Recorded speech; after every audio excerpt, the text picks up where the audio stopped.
सर्वेषां शांतिर्भवतु, सर्वेषां पूर्णं भवतु, सर्वेषां मंगलम भवतु, लोका समस्ता सुखिनो भवन्तु।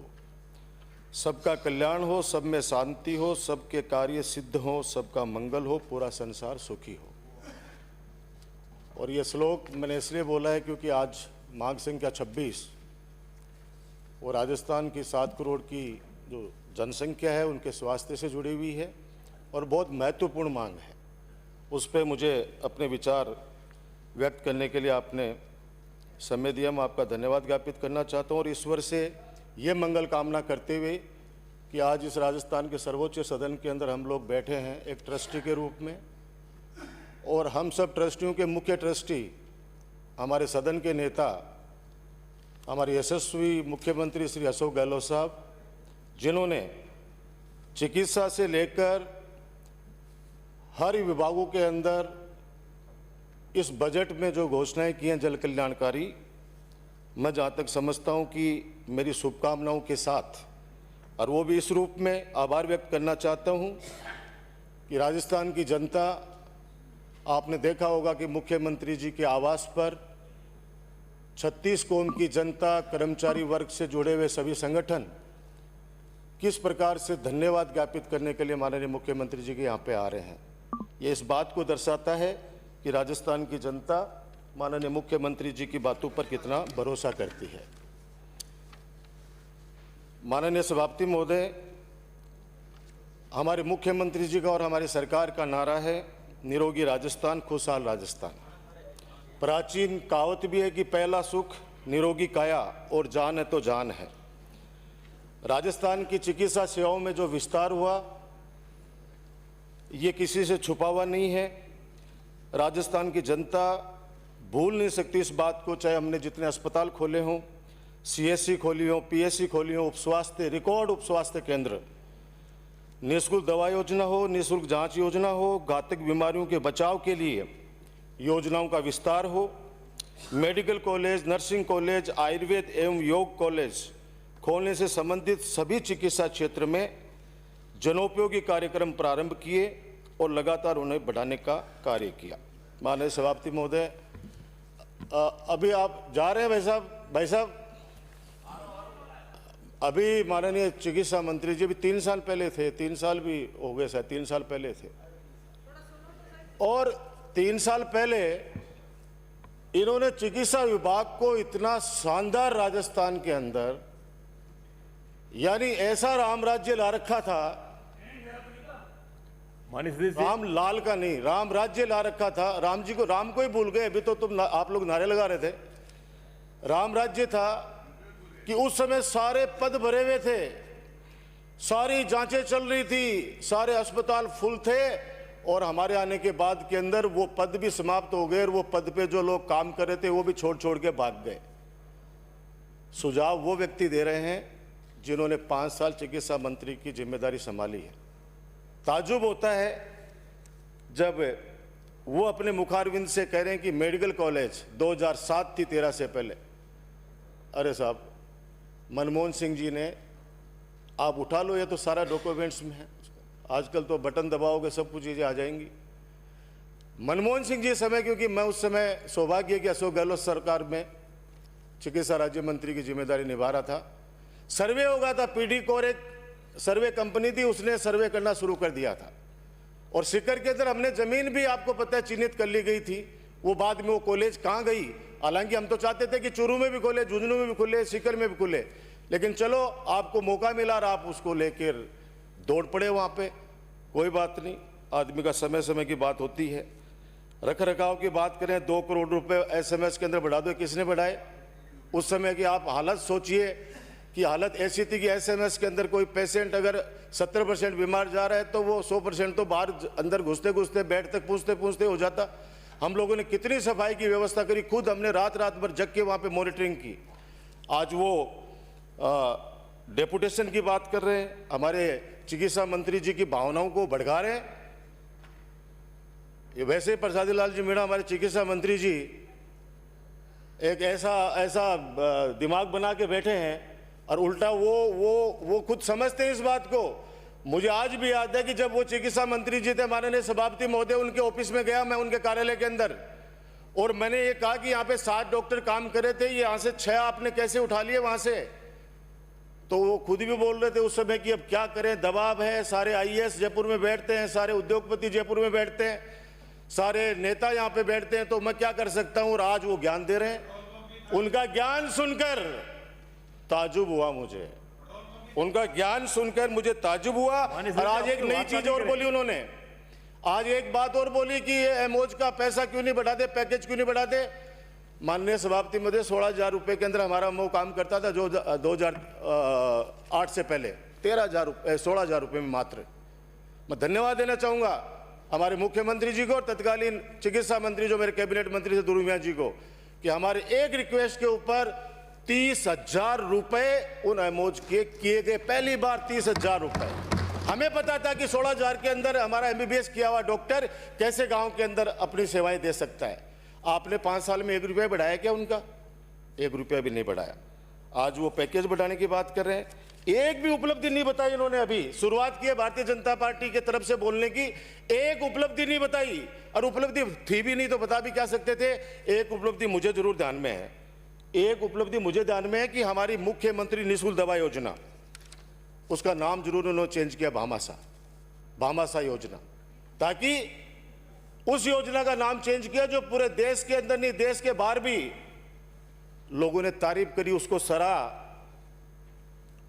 अभी बात मशीनों की कर रहे थे कि बहुत सारी मशीनें हैं जो वहाँ पे धूल फांक रही हैं, उनको यूज नहीं आ रहा, कमीशन का खेल होता है।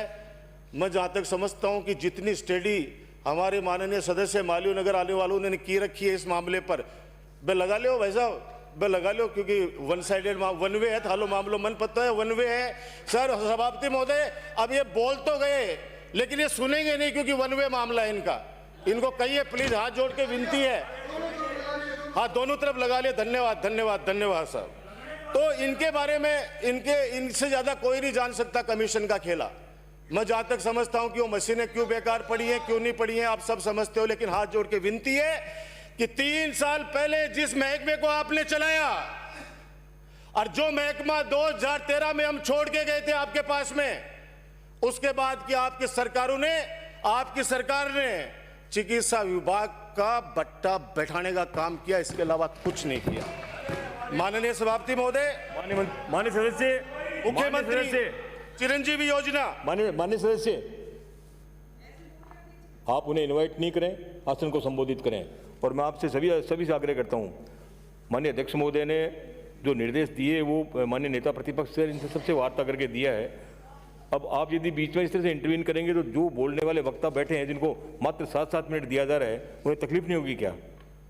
आप तो जो है टूरिस्ट आते हैं यहाँ पे, मैं आपसे मुखातिब हूँ बिराज जी, आप एज टूरिस्ट आते हैं यहाँ पर, बोलेर गए, ये लोग सुबह से आकर के शाम तक बैठते हैं, इनका क्या होगा भाई? मैं कभी अलाउ नहीं करूंगा। और मेरी आप सभी से रिक्वेस्ट है, कृपया इंटरव्यून नहीं करें और समय का ध्यान रखें। जो वक्ता बोलने के लिए सुबह से शाम तक यहाँ पे बैठे रहते हैं, उनका सम्मान करें। वो नए वक्ता आए हुए, नए जो है विधायक बने, तो उनको आप कुछ सीखने तो दें। आप, मैं आपसे मुखातिब हूँ, आप दोनों से, कृपया इंटरव्यून नहीं करेंगे दोनों के दोनों। हाँ, उनको कह दिया, आप उनको इनवाइट मत करिए, आप आसन को संबोधित करिए। सभापति महोदय, हम कब किसी को इनवाइट कर रहे हैं? जब वो बोल रहे थे हम तो कुछ नहीं बोले, चुपचाप सुन रहे थे। हमारा तो पूरा हम सब बैठे थे चुपचाप, एक सामान्य स्टूडेंट की तरह सुन रहे थे। और ये संवेदनशील बताने वाले उपनेता जी संवेदनहीनता की प्रकाष्ठा तय कर देते। हम नए लड़कों को बोलने का मौका ही नहीं देते और सुनने का मौका नहीं देते। अब रवाना हो रहे हैं, अब मैं क्या करूं? मैं इनवाइट ये तो कर सकता हूं, बैठ के सुने हमारा। आप अपना वक्तव्य जारी रखें। माननीय सभापति महोदय, मुख्यमंत्री चिरंजीवी योजना में पहले 5 लाख और अब इसमें 10 लाख रुपए तक की सीमा तक निःशुल्क उपचार होगा। यह जनता के लिए संजीवनी की तरह सिद्ध होगा, जिसमें कैंसर, हृदय रोग, गुर्दा जैसी सैकड़ों बीमारियों का इलाज होगा। कृषि बजट में भी औषधीय खेती व जैविक खेती को माननीय मुख्यमंत्री जी ने ऐतिहासिक प्रोत्साहन देने की घोषणा की है। और जब बजट के ऊपर माननीय सदस्य सब बोल रहे थे, विपक्ष के सब एक ही चिंता कर रहे थे माननीय सभापति महोदय, कि ये घोषणाएं तो हो गई चिकित्सा क्षेत्र के अंदर, कृषि बजट के अंदर, सड़कों के ऊपर, लेकिन ये बजट की घोषणाएं पूरी कैसी होंगी?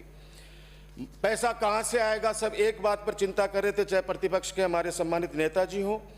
मेरा ये मानना था कि आप लोगों को सुझाव देने चाहिए थे।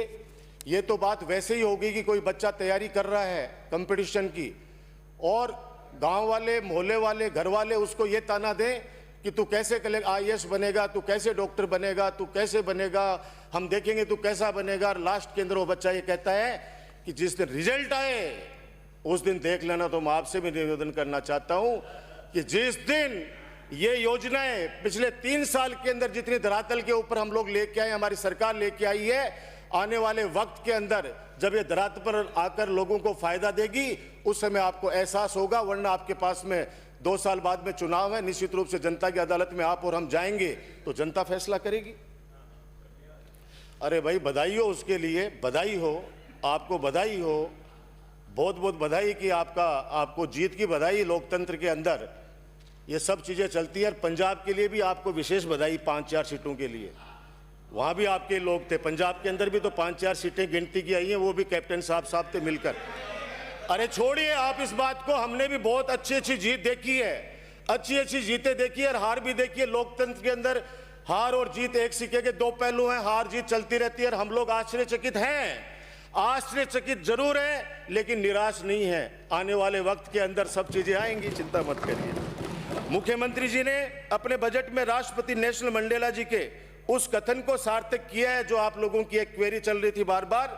मैं कहना चाहता हूं, मंडेला जी क्या एक कोड है वो आपके सामने बताना चाह रहा हूं कि जब तक किसी को काम नहीं दिया, जब तक किसी काम को किया नहीं जाता तब तक वह असंभव ही लगता है।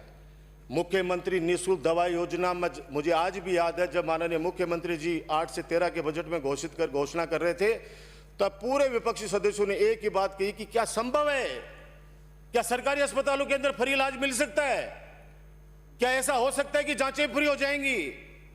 लेकिन मैं आपको बता दूं कि पूरे राजस्थान के अंदर वो व्यक्ति, वो परिवार जिनके घर में बेटा और बेटी दोनों बीमार हो जाते थे, ऐसे इलाके में नाम नहीं बताना चाहता, उन इलाकों के अंदर मैं प्रभारी मंत्री के रूप में मैंने काम किया है। वहां पे देखा कि बेटा बेटी बीमार है, बेटे का इलाज पहले माता पिता करा रहे हैं। मैंने पूछा ये क्या कर रहे हो, बोला नहीं पैसा हमारे पास इतना ही है कि बेटे का इलाज कर पाएंगे, बेटी तो अपने आप ठीक हो जाएगी। हमने मुख्यमंत्री जी से निवेदन किया, वो योजना चालू हुई और चालू होने के बाद में उसका रिजल्ट पूरा देश जानता है, पूरा प्रदेश जानता है। इस बजट में भी आपने, मैं समझता था कि माननीय हमारे प्रतिपक्ष के नेताजी बहुत अच्छे सुझाव देकर और ये बजट कैसे सफल हो, कैसे जनता का काम हो, ये बात जरूर बताएंगे। लेकिन सारे सदस्यों ने नकारात्मक बातें की, इसके अंदर ऐसी बातें की कि आदमी उत्साह के रूप में कोई काम करे तो वो वैसे ही सोचे कि अब कैसे हो पाएगा, इतने सारे एक साथ हम पर हमला कर रहे हैं।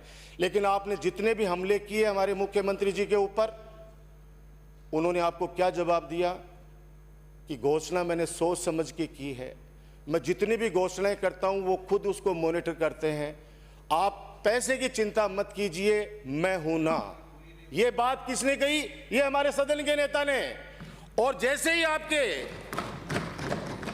केंद्र सरकार के अंदर हमारे प्रधानमंत्री जी, आपके नेता मोदी जी, उनसे पत्रकारों ने पूछ लिया, सदन के अंदर विपक्षी सदस्यों ने पूछ लिया कि नोटबंदी की विफलता, जीएसटी की विफलता, कोविड के समय जो आप लोगों ने जिस प्रकार से पूरे हिंदुस्तान के अंदर रात को अचानक आपने लॉकडाउन लगा दिया और उसके बाद में उपजे हालात के बाद जिस प्रकार से आपका फेल्योर जनता ने पूछा, विपक्षी सदस्यों ने पूछा, समाचार पत्रों ने पूछा, तो आपके प्रधानमंत्री जी ने यह नहीं कहा कि आप चिंता मत कीजिए, मैं बैठा हूं, मैं सब कुछ कर लूंगा। उन्होंने एक बात मुझे पता है, एक भाषण में उन्होंने कहा कि ये सारी समस्याएं देश की निपटेंगी तो ठीक है, वरना मेरा क्या है, मैं तो सन्यासी हूं, झोला उठाऊंगा और हिमालय की तरफ निकल जाऊंगा। एक प्रधानमंत्री जी, एक जिम्मेदार पद पर बैठे हुए आसीन व्यक्ति अगर ये बात कहे तो आप सोचिए कितने करोड़ यानी 150 करोड़ देशवासियों को भ्रम में डालने वाला बयान था ये सभापति महोदय। बेरोजगारों को सकते में डालने वाला उनका बयान था, उनके सपने तोड़ने वाला बयान था। ये तो वही बात हो गई कि एक बस चलाने वाला व्यक्ति उसमें 50 सवारी बैठी हैं और उसके बाद के अंदर वो बस चला रहे हैं और वो सवारियां कह रही है कि आगे आगे बहुत बड़ा टूटा हुआ पुल है, कैसे निकालोगे। जब बीच में चली जाती है गाड़ी, उसके बाद में कहता है कि भैया अब आप तुम जानो, तुम्हारा काम जाने, मैं तो कूद रहा हूं, और वो छलांग लगा देता है। इस देश को आपने इस स्थिति में डाल दिया है। मेरा आपसे निवेदन है कि हमारी सरकार का आप हौसला बढ़ाइए। जो अच्छे काम करते हैं, जो अच्छा काम करते हैं, उनके बातों को आपको सपोर्ट करना चाहिए और सुझाव देकर इन योजनाओं को आगे बढ़ने का काम आप लोगों को करना चाहिए। माननीय सभापति महोदय, मुझे आज भी याद है कि भारत के 16 राज्यों के प्रतिनिधि आए थे उस समय मुख्यमंत्री निःशुल्क दवा योजना का अध्ययन करने के लिए, 16 राज्यों के, जिसमें गुजरात भी इनका शामिल था। तब भी हमने ये बात कही थी इसी सदन के अंदर, इस पवित्र सदन के अंदर, कि गुजरात की एक टीम आई है और वो टीम, आप लोग तो विरोध कर रहे हो, लेकिन गुजरात की एक टीम आकर, जिसमें कई माननीय सदस्य थे विधानसभा के और आईएएस लोग थे, डायरेक्टर थे, उन्होंने आकर हमसे एक एक चीज पूछा कि आपने किस तरह से गांव लेवल पे ग्राउंड जीरो तक आप ले जाकर इस योजना को सफल बना रहे हैं। और ये लोग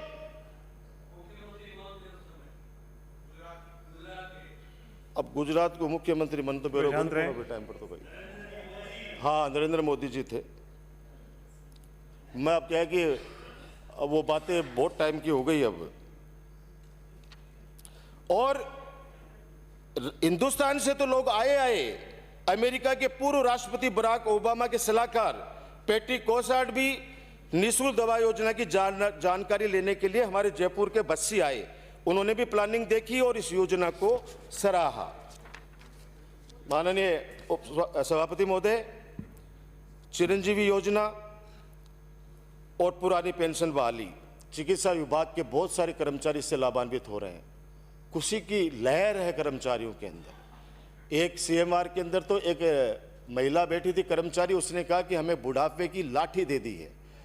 चिकित्सा विभाग से जुड़ी हुई वो महिला थी। आप सोचिए, अगर उनको इतना विश्वास मिल जाए सरकार की तरफ से कि आप चिंता मत करो, आप जो जनता के प्रति आपकी जो जवाबदेही है, जो काम है, उसको करते जाइए, सरकार आपके भविष्य का, आपके परिवार का ख्याल रखेगी। ऐसी योजना को वापस बहाली करके इस प्रदेश की जनता को, प्रदेश के उन लाखों कर्मचारियों को माननीय मुख्यमंत्री जी ने संबल प्रदान किया है। माननीय सभापति महोदय, पूर्व चिकित्सा मंत्री जी बैठे हैं। चिकित्सा के क्षेत्र में हमने जो सुधार किए थे 8 से 13 में और 13 से 18 के अंदर आपने किस कदर उन सुधारों को खराब किया, वो आपके सामने बताना चाहता हूं। सिर्फ तीन चीजें बताना चाह रहा हूं। सीएससी, पीएससी और उप स्वास्थ्य केंद्र, हमने कितना बड़ा गांव-गांव तक हॉस्पिटल खोले, उन अस्पतालों का एक भवन भी नहीं बना पाए। हमने भर्तियां निकाली थी उसमें 45,000 की, वो भर्तियां भी आप लोग कटौती कर करके उनको खत्म कर दिया। और उस समय आपके 2008-9 में जब आपका कार्यकाल था, उस समय सीएससी 367 थी माननीय सभापति महोदय पूरे राजस्थान में, और हमने उसको बढ़ाकर 563 किया, 563। और इन्होंने पूरे 5 साल में 563 को बढ़ाकर 606 किया, यानी मात्र 43 आप लोग सीएससी खोल पाए पूरे राजस्थान में। और ऐसे पीएससी 1503 थी 2008 में, हमने उसको बढ़ाकर किया 2081, यानी 578 खोली 5 साल के अंदर। और इन्होंने 13 से 18 में मात्र 9 पीएससी खोली है। माननीय मालवीय नगर के आने वाले सदस्य साहब, मात्र 9 आंकड़े आप स्वास्थ्य विभाग से लाऊंगा और कैसे लाऊंगा? अरे भाई, ये तो आप लोग बोलोगे उस समय सही रख देना, हम अगर मिथ्या बोल रहे हैं तो माफी मांग लेंगे। हम तो लाए तो उसी वेबसाइट से हैं, कहीं अलग से तो लाए नहीं है।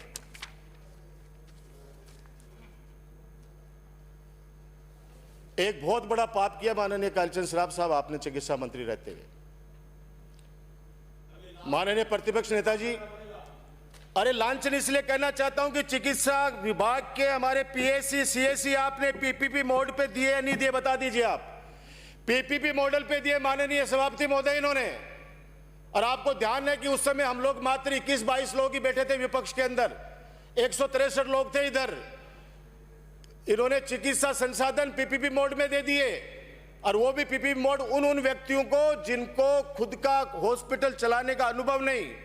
और हमारे सरकारी हॉस्पिटल जो जनता का विश्वास का प्रतीक होता है वो अस्पताल, उस अस्पताल को इन्होंने प्राइवेट लोगों के हाथ में दे दिया। मुझे तो ताज्जुब हुआ जब ये उपनेता जी कल परसों एक प्राइवेट यूनिवर्सिटी का एक बिल आ रहा था, उस पे उन्होंने कहा कि निजीकरण कर रहे हो, निजीकरण कर रहे हो। आपने स्कूलों का भी निजीकरण करने का सफल प्रयास किया उस समय आपने हॉस्पिटलों को भी आपने पीपीपी मोड पे दे दिया।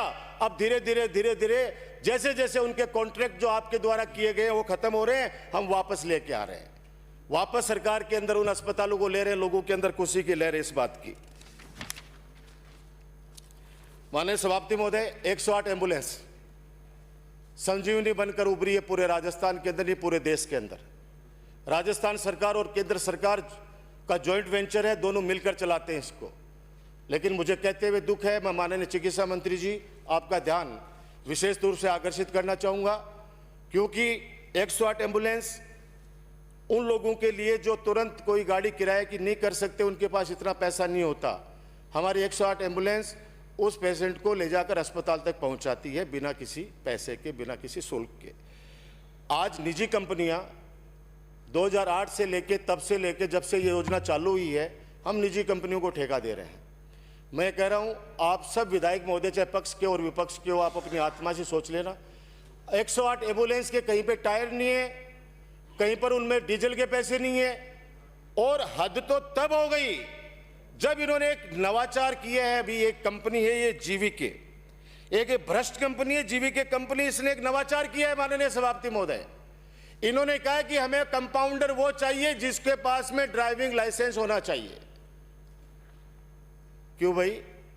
क्योंकि वो दोनों काम एक व्यक्ति से कराना चाहते हैं। बाकी नियम ये है कि एक एम्बुलेंस के अंदर 5 लोग रहने चाहिए, यानी 2 EMT और 2 पायलट और 1 रिलीवर, ऐसे करके 5 का स्टाफ होना चाहिए। लेकिन ये कहीं पे 1 व्यक्ति से, कहीं पे 2 व्यक्ति से। और आपको पता है कुछ जिलों के अंदर नागौर जिले जैसे CMHO ने तो इनका पेमेंट भी रोक दिया है।